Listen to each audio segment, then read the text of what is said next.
Hey guys, welcome back to my channel Charu Banarasi. And जैसा कि आजकल आप सबको पता है कि मैं एक बहुत ही बिजी मदर बन गई हूँ। पहले बॉटल रख के बात करती हूँ।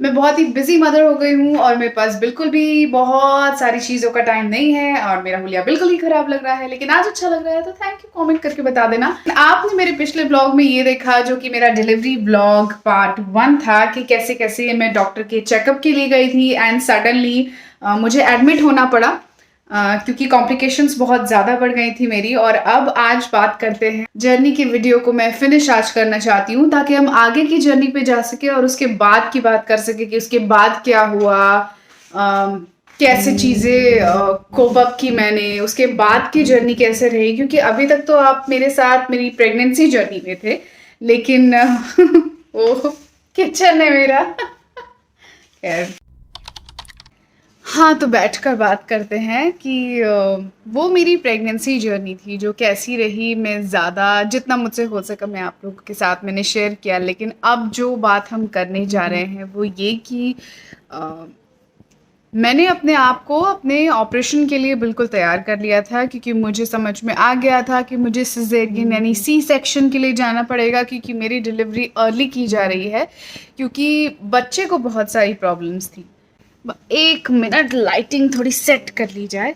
हाँ, बेबी को मेरे बहुत सारी प्रॉब्लम्स हो रही थी। आई एम ट्राइंग धीरे धीरे अपनी लाइफ में सेट होने की मैं कोशिश कर रही हूँ एंड आई होप कि आप सभी को मेरी ये कोशिश अच्छी लगे, मेरे वीडियोस अच्छे लगे। तो अब वापस आते हैं अपने आज के टॉपिक पर। चलिए देखते हैं कि वो दिन कैसा था। It has been 4 days now. हम चाय पी रहे हैं, सूर्यदेव बाहर उदित हो रहे हैं और मॉम वेट कर रही हैं। हैविंग माय नाश्ता, हेल्दी नाश्ता। अब डिलीवरी का समय जैसे जैसे करीब आ रहा था, मेरे सिजेरियन का टाइम जैसे जैसे करीब आ रहा था, वैसे वैसे मुझे परेशानी हो रही थी कि ये सब कब ख़त्म होगा, कब बैक टू नॉर्मल होंगे, कब बेबी लाइफ हमारी शुरू होगी। लेकिन my mother was with me and she was helping me very much. Hospital का स्टाफ भी काफ़ी अच्छा था। मैं तब थोड़ा थोड़ा, जैसे होता है ना कि एग्ज़ाम का टाइम आता है तो आप थोड़ा परेशान होने लगते हो, तो वही हालत कुछ मेरी भी चल रही थी। और फाइनली मुझे ऑपरेशन के लिए ले जाया गया रात के 10 बजे के आसपास शायद, जितना मुझे याद है। क्योंकि ऐसा है ना कि मुझे बार बार ऑपरेशन के लिए बताया जा रहा था कि हाँ आपको जाना है, आपको जाना है, अब आप इतने घंटे बाद आप कुछ भी खाना नहीं, कुछ भी पीना नहीं। तो ऐसा 3 बार हुआ कि मेरा सिजेरियन का ऑपरेशन स्केड्यूल हुआ और फिर वो पोस्टपोन कर दिया गया। I don't know because of whatever reasons. तो ये 3 दिन तक चला। फिर चौथे दिन फाइनली मेरा ऑपरेशन हुआ रात को। सडनली मुझे कहा गया कि नहीं मैडम, अभी शाम को 4 बजे के बाद आपको कुछ भी खाना पीना नहीं है, आपका ऑपरेशन होगा। और वो 7 घंटे, 6 से 7 घंटे मेरे कैसे निकल रहे थे बिकॉज आई वॉज प्रेगनेंट। और ऐसे में नो भूख प्यास बहुत लगती है, एनर्जी बहुत ज़्यादा लूज़ होने लगती है अगर आप ठीक से नहीं खाओ पियो। तो मुझे बहुत बहुत बहुत मुझे वीकनेस हो रही थी। मुझे लग रहा था कि मैं बस पड़ी रहूं, ठीक है हो जाए यार, बस ऑपरेशन हो जाए जल्दी से। जब मैं वापस आई ऑपरेशन से तो ऑफ कोर्स मैं 3 दिन तक वैसे ही पड़ी हुई थी बेड पे।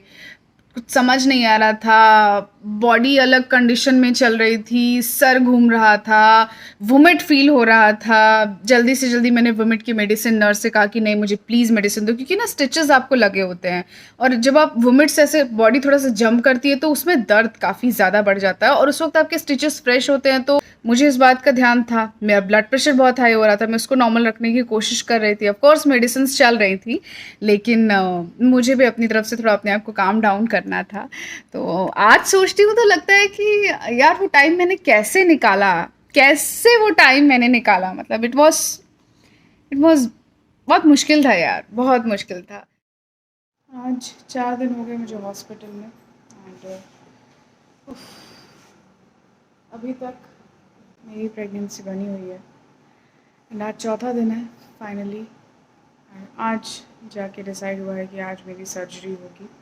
सब कुछ ठीक है, रिपोर्ट सब सही आई हैं, 3 दिन से रिपोर्ट सही ही आ रही हैं। एक्चुअली हम लोग वेट कर रहे हैं कि मेरी बारी कब आती है और आज जाके मेरी बारी आई है। 4 दिन बेटा मैंने इंतज़ार किया है कि कब मेरी सर्जरी हो, कब, आखिर कब। अभी बज रहे हैं सुबह 4:12, 29th of October। I think today is the day. मैं अब थक गई हूँ सीरियसली। कमर की बैंड बजी हुई है। आई डोंट नो यार, आई एम रियली टायर्ड। अब बहुत बैंड बजी हुई है पूरी बॉडी की मेरी। मतलब कौन सी लाइफ थी वो जिसमें मैं इतना मुश्किल फील हो रहा था मुझे अपनी ही, मैं फिजिकली कितना अनकंफर्टेबल थी, मुझे बता नहीं सकती गाइज। कमेंट करके बताना आपको मेरा वीडियो कैसा लग रहा है, बिकॉज अभी नहीं वो सब याद करके मैं बहुत क्लूलेस फील कर रही हूँ। सो चलिए अपने आप को नॉर्मल करते हैं। और ऑपरेशन के बाद जब मैं आई तो तीसरे दिन ऑफ कोर्स सबके साथ होगा, सभी लेडीज़ के साथ होगा। थर्ड डे मुझे थोड़ा सा नॉर्मल लगा, क्योंकि आप ना 2 दिन तक, आप 24 घंटे तक आपको एक्चुअली एटलीस्ट आपको 24 घंटे तक सिजेरियन ऑपरेशन के बाद, सी सेक्शन के बाद बिल्कुल सीधा स्ट्रेट लेटे होना पड़ता है। आप मुड़ नहीं सकते, आप हिल नहीं सकते, क्योंकि स्टिचेस के कारण बहुत प्रॉब्लम होती है, तो अलाउ भी नहीं होता। तो फिर मैंने थोड़ा थोड़ा, मुझे यार मैं ना बहुत चंचल प्राणी हूँ, मुझसे एक जगह ज़्यादा टिक के रहा नहीं जाता तो और जिस वक्त आपको कहा जाता है ना कि आप हिलो नहीं, उसी वक्त आपको सबसे ज़्यादा हिलने का मन करता है। तो मुझे मन कर रहा था मैं थोड़ा राइट टर्न हो जाऊँ, थोड़ा लेफ्ट टर्न हो जाऊँ, क्या यार मेरे को कोई बोल दे कि टर्न हो जाओ, हुआ भी नहीं जा रहा था क्योंकि टाँकों में बहुत तकलीफ हो रही थी।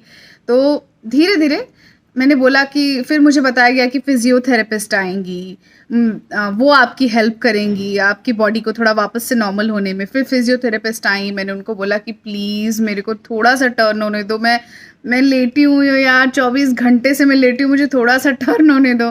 तो फिर उसने मुझे बोला कि हाँ अब आप कर सकते हो। तो उसकी हेल्प से मैंने तो थोड़ा, और वो थोड़ा सा हिलना, अब जो मैं फटाक से इधर और फटाक से उधर कर लेती हूँ, अब मुझे याद आता है कि थोड़ा सा टर्न होने में मुझे कितनी मेहनत और कितना दर्द सहना पड़ा था। मदरहुड, माँ बनना, प्रेगनेंसी, डिलीवरी, ये एक बहुत बड़ा हिस्सा होता है आपकी लाइफ का। आप you can not even imagine, only a women can imagine कि किस सिचुएशन से वो गो थ्रू करती है एक माँ बनने के लिए ना। मुझे याद है कि आप जब ऑपरेशन से आते हो ना, तो काफ़ी घंटों तक आपको कुछ लिक्विड नहीं देते हैं, बट आपको बहुत प्यास लग रही होती है। सो 2 ऑप्शन थे मेरे पास, या तो मैं पानी पीऊँ थोड़ा थोड़ा सिप करके, या तो मैं कोकोनट वाटर पीऊँ। तो मुझे पानी से भी वोमिट फील हो रहा था, लेकिन कोकोनट वाटर मैं पी पा रही थी। तो बार बार आधे घंटे पर, 1 घंटे पर मैं स्ट्रॉ से 2 सिप कोकोनट वाटर पी लेती थी, तो उससे मेरी प्यास थोड़ी कंट्रोल हो जाती थी और मुझे वोमिट नहीं फील होती थी। सो ये मेरे लिए काफ़ी था। तो ऑपरेशन के बाद फिर थोड़ा थोड़ा फिजियोथेरेपिस्ट हर रोज़ आने लगी। 2-3 दिन तक उन्होंने मेरी हेल्प की, उठने में, बैठने में, थोड़ा सा कंफर्टेबल फील करने में, मुझे खुद को कंफर्टेबल फील कराने में। 5वें दिन से और ज़्यादा नॉर्मल हो गई। नॉर्मली लोग 3 दिन के बाद, 4 दिन के बाद हॉस्पिटल छोड़ देते हैं, बट माय हस्बैंड सेड कि नहीं, हम लोग यहाँ पे 5 डेज तक रहेंगे, जब तक तुम कंप्लीटली ओके एंड कंफर्टेबल नहीं हो जाती तब तक हम लोग को यहाँ से जाना नहीं है। तो I said okay fine, yes, health सबसे ज़्यादा बड़ी चीज़ है, हेल्थ से ज़्यादा बड़ा कुछ नहीं। क्योंकि प्रॉब्लम ये थी कि मेरे पास मेरा बेबी नहीं आ पाया था। मेरा बेबी NICU में थी, क्योंकि वो प्री टर्म डिलीवरी थी और मेरा बच्चा बहुत कमज़ोर था। तो जब मैं 5वें दिन घर आई, मुझे बहुत अजीब लग रहा था। आई मीन उस टाइम मुझे समझ में आया कि पोस्टपार्टम स्ट्रेस नाम की भी कोई चीज़ होती है और ये क्या होता है। Because I was literally crying every day. मैं बच्चे को लेकर घर नहीं आ सकती थी, क्योंकि बच्चे को हॉस्पिटल की ज़रूरत थी, उसे मेडिकल ट्रीटमेंट की ज़रूरत थी। मैं हर समय बस रोती रहती थी। मुझे समझ नहीं आता था कभी कभी कि मैं क्यों रो रही हूँ। बट यू नो, आप एक बच्चे को जन्म देते हो, you deliver a baby, a part of you, you know, आपका बच्चा, एंड आप घर आते हो और आपके हाथ में वो बेबी होता ही नहीं जिसे आपने जन्म दिया है। सो बहुत एम्प्टी फील होता है कि मुझे बहुत खालीपन महसूस हो रहा था, कि जैसे पता नहीं क्या नहीं है मेरी लाइफ में, कुछ नहीं है ऐसा कुछ। वो शायद पोस्ट डिलीवरी भी चीज़ें बहुत इमोशनल हो जाती हैं। पोस्टपार्टम स्ट्रेस जो होता है वो यही होता है कि आप आप बहुत इमोशनल हो जाते हो। आप बिना किसी रीज़न के लेडीज़ रोने लगती हैं, हर बात पे रोने लगती हैं, बहुत इमोशनली रिएक्ट करती हैं।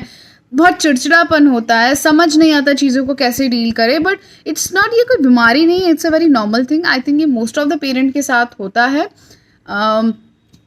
क्योंकि न्यू लाइफ में एडजस्ट करने में बहुत समय लगता है। बहुत सारी बातें हैं जो मुझे आपसे करनी है, लेकिन एक व्लॉग में ये पूरी नहीं हो सकती।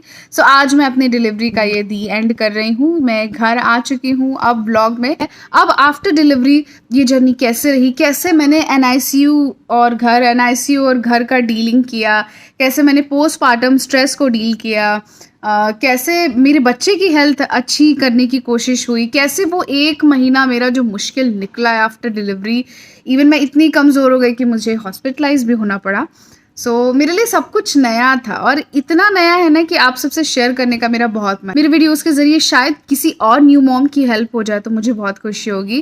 Bye the way, don't forget to like, share and subscribe. आपसे बहुत सारी बातें करनी है, बहुत कुछ दिखाना है, बहुत कुछ बताना है, लेकिन ये सब तभी हो पाएगा जब आप मेरे वीडियोज़ को देखोगे, इंजॉय करोगे, and please wait till next video. बहुत सारे सरप्राइजेस हैं आप लोगों के लिए।